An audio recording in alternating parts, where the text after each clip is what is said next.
Hello.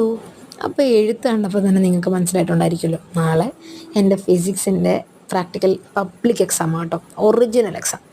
അപ്പോൾ അതിന് വേണ്ടിയിട്ട് എഴുതി പഠിച്ചുകൊണ്ടിരിക്കുക. ചെറിയ ടെൻഷനൊക്കെ ഉണ്ട്. മെയിൻ ടെൻഷൻ എന്ന് വെച്ച് കഴിഞ്ഞാൽ ഫൈവ ക്വസ്റ്റ്യൻ എങ്ങനെയായിരിക്കും കേട്ടോ. ഞങ്ങളുടെ അടുത്ത് കുറച്ച് മോഡലൊക്കെ പറഞ്ഞു തന്നു, ഇതൊക്കെ ആയിരിക്കും വരുന്നത് എന്ന് പറഞ്ഞിട്ട്. പക്ഷേ പുറത്തു നിന്നുള്ളൊരു ടീച്ചർ ഓർ സാറില്ലേ, അപ്പോൾ ആ സമയത്ത് നമുക്ക് എത്രത്തോളം പറയാൻ പറ്റുമെന്നൊന്നും എനിക്കറിയത്തില്ല. നമ്മൾ ടെൻഷൻ വരും. ഓൾറെഡി ലാബിൽ ചെന്ന് എക്സാം എന്ന് പറയുമ്പോഴേ ടെൻഷനാണ്. അപ്പോൾ അതിൻ്റെ ഇടയ്ക്ക് ചോദ്യമൊക്കെ ചോദിക്കുമ്പോൾ പറയാൻ പറ്റുമോ എന്നുള്ളൊരു ടെൻഷൻ ഉണ്ട്. എന്നാലും ശുഭപ്രതീക്ഷ 100% വിജയം, അതിൽ കുറഞ്ഞതൊന്നും ഞാൻ ആഗ്രഹിക്കുന്നില്ല. അതുകൊണ്ട് ആ ഒരു കൺസെപ്റ്റിൽ അങ്ങ് പോവാം.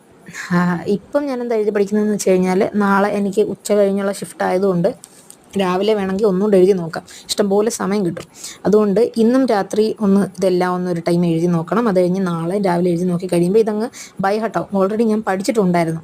പിന്നെ നിങ്ങൾ ഫിസിക്സിനോ ഒക്കെ പോകുന്നവരാണെങ്കിൽ മെയിനായിട്ടും ലാബ് റെക്കോർഡും പിന്നെ കാൽക്കുലേഷൻ ചെയ്യാനുള്ള കാൽക്കുലേറ്ററും പിന്നെ നമ്മുടെ മെയിൻ സാധനം ഹോൾ ടിക്കറ്റും എടുക്കാൻ മറക്കരുത് കേട്ടോ. അത് നമ്മൾ ചിലപ്പോൾ മറന്നു പോകുന്ന സാധനം ആയതുകൊണ്ടാണ് ഞാനൊന്ന് പറഞ്ഞേ.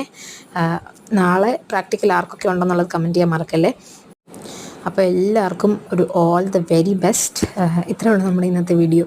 ബാക്കി നാളെ കാണാം. Thank you and have A nice day.